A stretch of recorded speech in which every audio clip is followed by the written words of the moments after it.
right here. A little different than all the rest.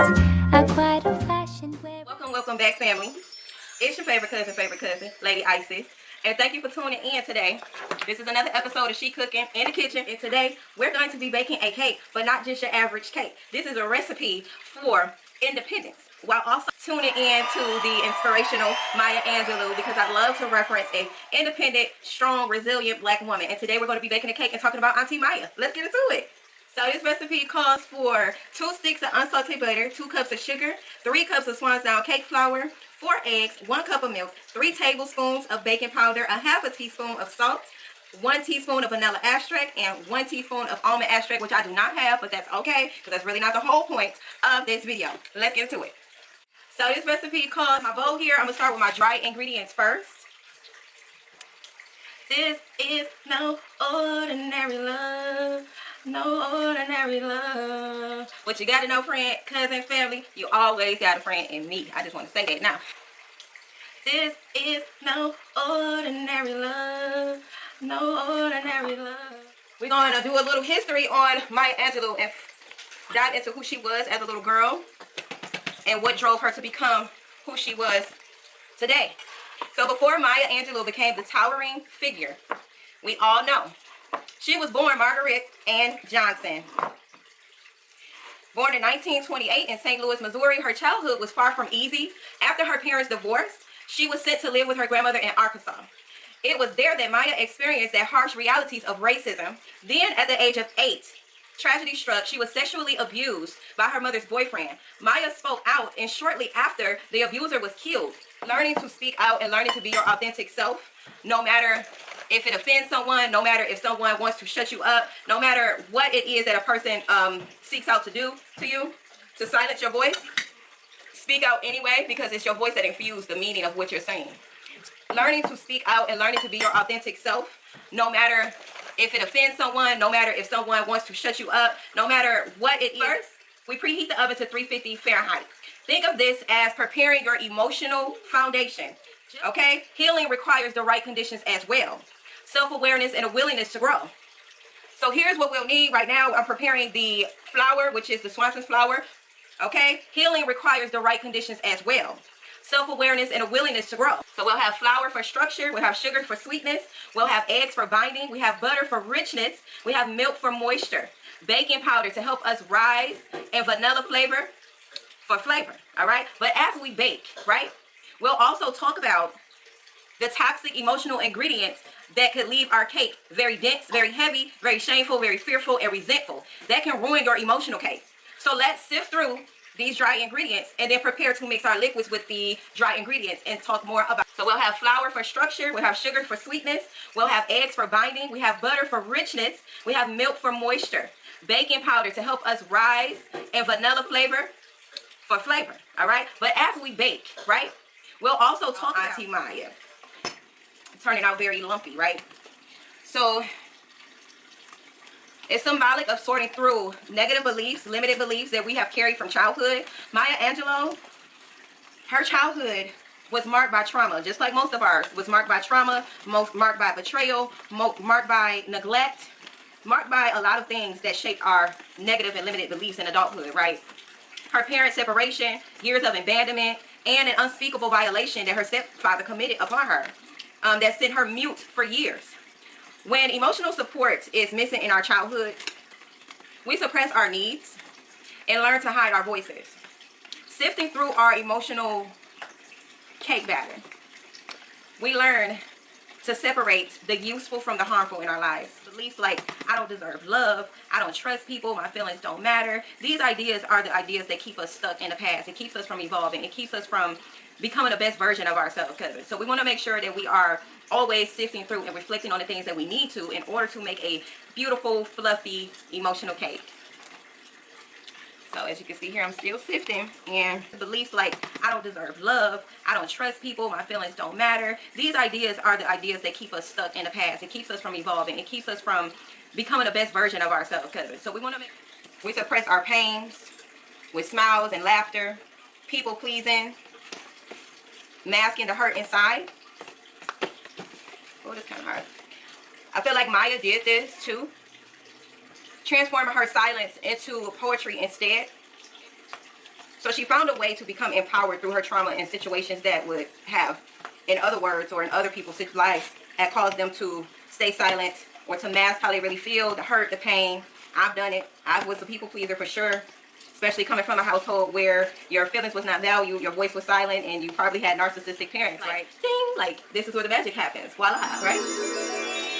So, what could make our cake batter, our emotional cake batter, become very stale and bitter? Like stale butter, right? Fear of rejection.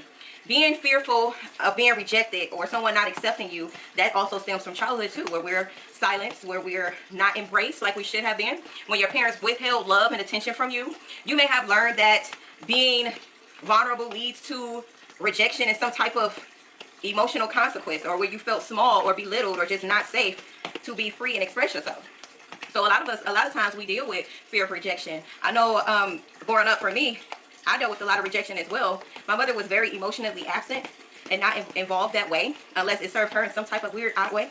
So it drove me down the path of having anxiety attacks at a very young age. So I want to make sure that I'm giving my children the space to express themselves and be open to how they feel without judgment and without rejection.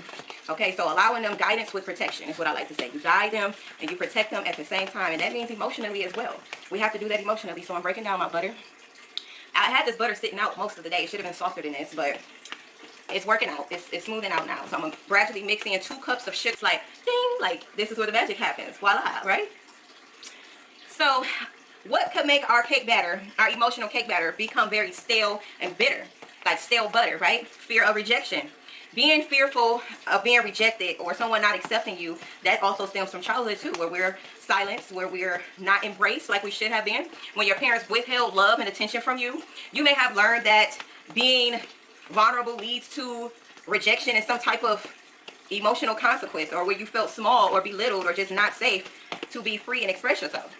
So a lot of times we deal with fear. And I also want to talk about overpacking it with sugar in a sense of our emotional cake, and how that could create people-pleasing tendencies, when we tend to cover up a lot of bullshit and a lot of things that needs to be addressed with sugar. But I also want to talk about overpacking it with sugar in a sense of our emotional cake, and how that could create. You learn that giving endlessly without asking for anything in return is normal, and it's not.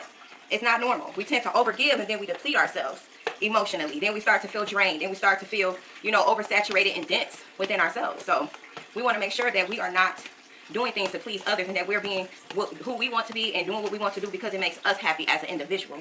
Okay, as a king, as a queen that we are. We overextend ourselves in relationships, draining our energy in hopes of being loved. Drop a comment down below if you were one of them people, or if you are one of them people where you notice in relationships you're giving more than you're getting in return, and that depletes you. It makes you stressed. It can cause depression. It can cause ailments to go, your body to start doing things that it shouldn't be. You can have panic attacks, deal with anxiety, all type of things when we are overextending ourselves in relationships. I learned that being in a relationship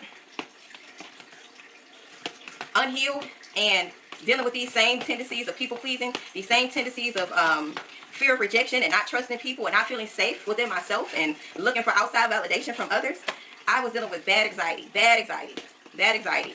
So in my relationships, I definitely overgave. I definitely did more than what I should have been doing. I became like an emotional dump for my partners at the time.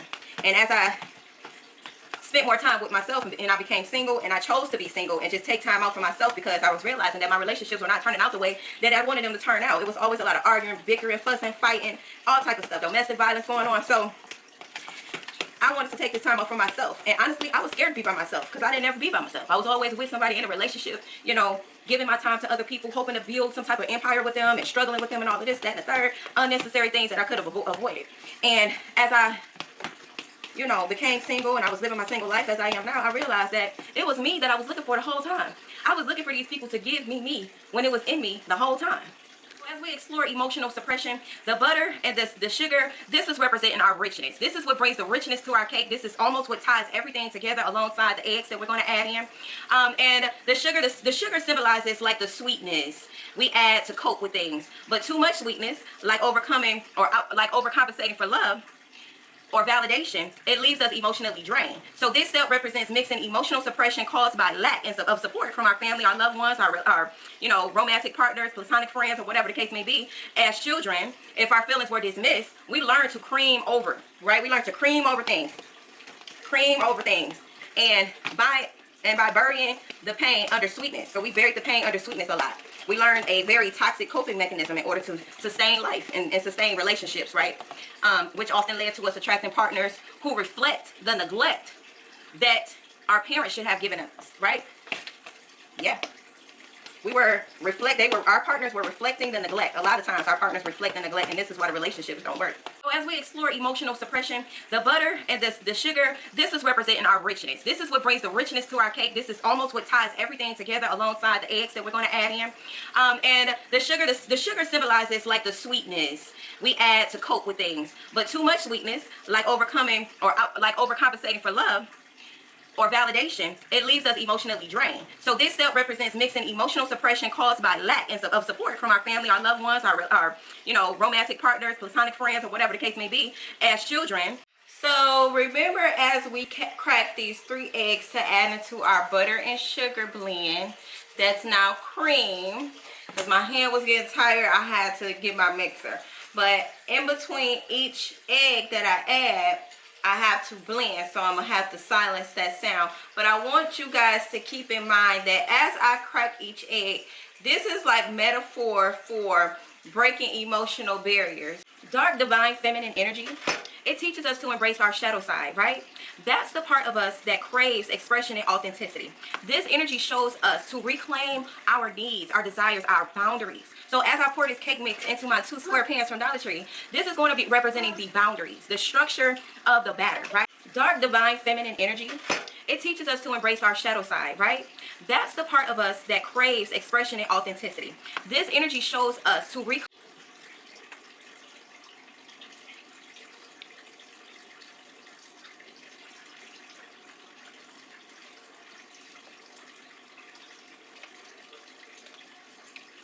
We're gonna make sure this is even, okay? Make sure it's even now. And as I do that,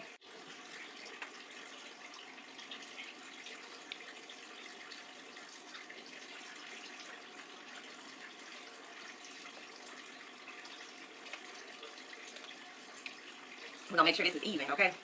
Make sure it's even now. And as I do that, let's talk about the toxic ingredients we want to avoid from our cake, okay? So these are ingredients that we don't want in our cake. So we talked about shame. We talked about how that tells you that you're not enough, to keep playing it small. Don't dream big. Don't think big. Don't be big. Don't take up space. That's shame. We don't want that in our cake batter, okay? Fear, that represents the stale butter. That's the butter that won't get smooth. That's the butter that won't melt. That's the butter that's just stiff as a brick. It freezes you from setting boundaries and pursuing your desires. So it creates a people-pleasing personality trait. Resentment is like bitter baking powder, right? This is the poison that poisons the relationships, the healthy relationship within yourself and with others, okay? And then people-pleasing. Overwhelming with too much sugar, meaning you don't want to address conflict. You don't want to address the things that need to be addressed. Instead, you sweep it under the rug, or you put too much sugar on it, and you make it sweeter than what it actually is. So we're dealing with the truth. We're dealing with reality, right? Maya Angelou rejected all of these toxic ingredients, reminding us that we don't have to carry them around, and we have something to look forward to, okay? Let's talk about the toxic ingredients we want to avoid from our cake, okay? So these are ingredients that we don't want in our cake. So we talked about shame. We talked about how that tells you that you're not enough, to keep playing it small. So let me go ahead and even our cake out. This is our first layer here, and our second layer. Yeah, I think it's gonna turn out pretty good. So let me go ahead and even our cake. So we're gonna place these in the oven for about 20-25 minutes, cousins. I'll be right back. The cake is up. The cake is up. It's done. Okay, we're gonna have to let our cake cool down so that we can do the frosting. Also representing the frosting of our emotions and what we cover our beautifully baked, fluffy, physical cake with. We have to remember that we are also frosting our emotional cake with resilience, authenticity, with boundaries, with infinite beliefs, okay, with the infinite mindset, knowing that everything is always working for you and not against you. So that is what we want to keep in mind as we wait for our cake to cool. And we also want to say a few quotes by Auntie Maya, a very, very famous and very dear to my heart quote that Auntie Maya said. She said was, "We delight in the beauty of the butterfly, but rarely admit the changes it has gone through to achieve that beauty." And what that says to me is there is beauty in the transformational process of a beautiful butterfly. We typically see the end result of things, the end result of a butterfly, but rarely do we see the transformational stage when the butterfly is, you know, in its cocoon, in its chrysalis, in that mold where it is uncomfortable, it's tight, whatever the case may be that butterfly is experiencing, it before it cracks through that shell and become its most beautiful version of itself. So that is what we want to pick up from this baking experience that wore me out, okay? This wore me out. I am not a baker, I am a cook. This is really my first time baking a cake without the help of anybody. So yes, family, okay? Yes, I'm so glad that you guys are able to experience this with me, and I was able to use this as a metaphorical experience to help you recognize the emotional needs that we all have within ourselves, but we must tend to them within ourselves. And like this cake, you are the results of the ingredients. You are the results of what your parents poured into you, and it's up to you to weed out what is useful and what is not has been useful in your life, right? These ingredients also is what poured into you, but you must choose to transform those ingredients. It must be a conscious decision. So I'll be back and we'll be able to frost the cake, but we gotta let it cool or else the frosting go melt, and then that's gonna destroy our whole cake process. So I'll be back.